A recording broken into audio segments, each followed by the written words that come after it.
Next part of our meeting is, next item on our agenda is a superintendent's report, life safety report and facility. Superintendent's report, we have a couple items that we're going to debrief, so I'm trying to, in order to keep the agenda short tonight, because we have two lengthy presentations. Joel Hatchie and Carrie Matlock are here if they want to come up to the table. Before I have them begin their presentation, I just wanted to touch on two quick things. An item you'll see later on in the agenda is the First Avenue improvements with IDOT, and that's been being discussed between the Village of North Riverside, the Village of Riverside, School District 208, School District 96, the Forest Preserve District, the Zoo. There's been a lot of municipality representation, Brookfield, Village of Brookfield as well. Mike Welch and myself are representing the district with that project, as well as with the bike path project that we're trying to coordinate in collaboration with the Village of North Riverside. Mike and myself and Joel and Tim McGinnis recently just met with representatives from IDOT so that they could walk us through some of the markings of where this new right turn lane heading southbound on First Avenue would be, how that would impact the district, if there's land that needs to be acquired from the district, and some of those things. In regards to any land acquisition or those talks, those will be saved for closed session. That's a closed session item. But I wanted to present an opportunity for Mike and I to report out. Mike can add some color to the update I'm providing. Later on in the agenda, there's a concurrence form, it's called, and that's just more or less gives the board's approval for Mike and I to sit down with representatives from IDOT and begin formal discussions of negotiations.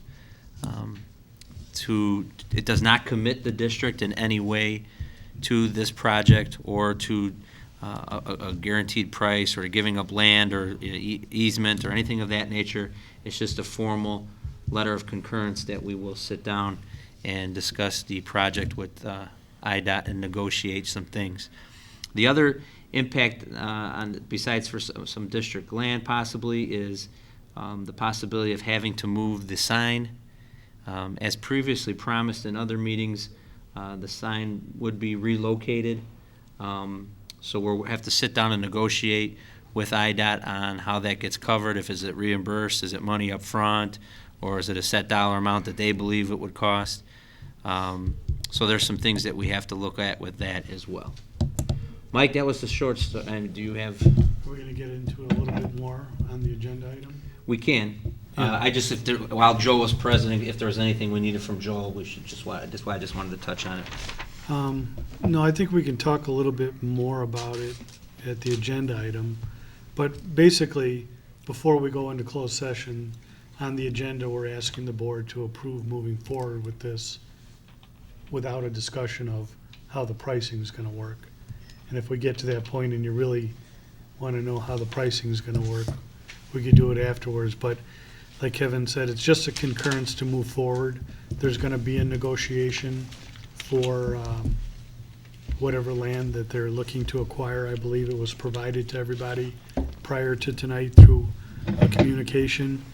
And if we look out there, they're really only moving the curb in 2 feet, 1.5 feet, 2 feet.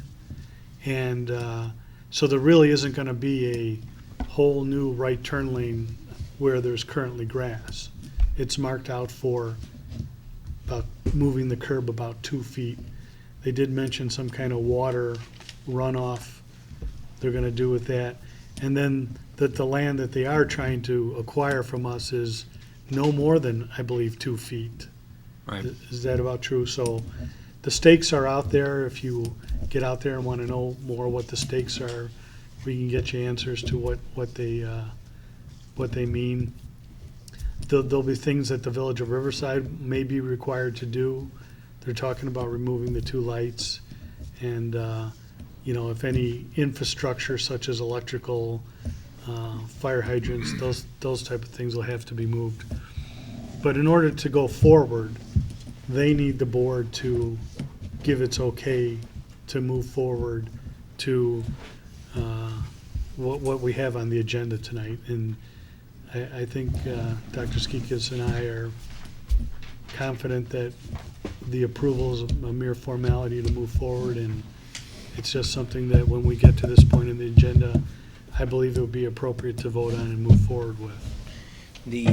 Mike mentioned the movement of two lights, not the stoplights. Obviously, there's two overhang street lights that, that's something that the Village of Riverside will have to work out with IDOT. If you went out there and looked, there's like two sets of stakes. If you went from the first stake closest to the street, I believe that's the marking of where the new curb would be.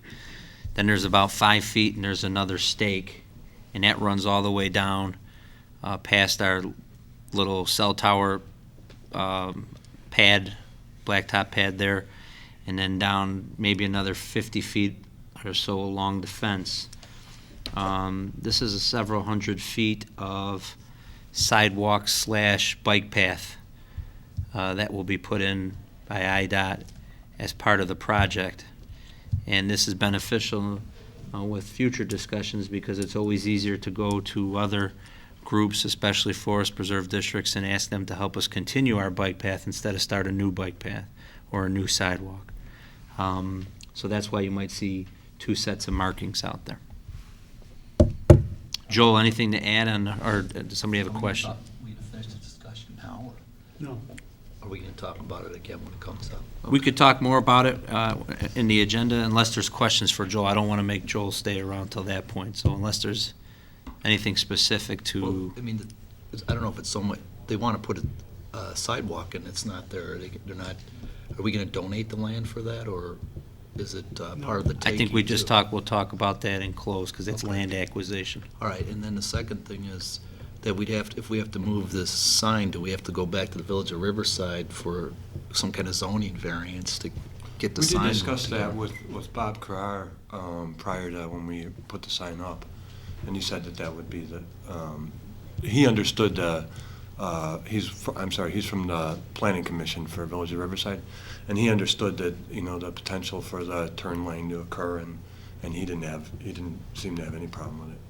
Plus, we're also, this is a project that's pretty important to the Village of Riverside. Oh, but if that's a Yeah. different decision than whether you get majority of the people on a board there to approve something. It Yeah, varies we from the asked- zoning Right. Yeah, requirements. we tasked Joel with making contact with the village Okay. to get that discussion moving Okay. forward, because there's no doubt about it, it's not, it's not may it be moved, it has to be moved. Okay. Right. Right. And we're talking about just relocating it 2 feet, 2.5 feet. We're gonna have to move the pads, the pillars. The electric's already piped underground. But we're not looking to relocate it back to the other corner of Forest or anything like that. So I would think it should not be an issue, but Joel is working with them. Great. Thank you. All right.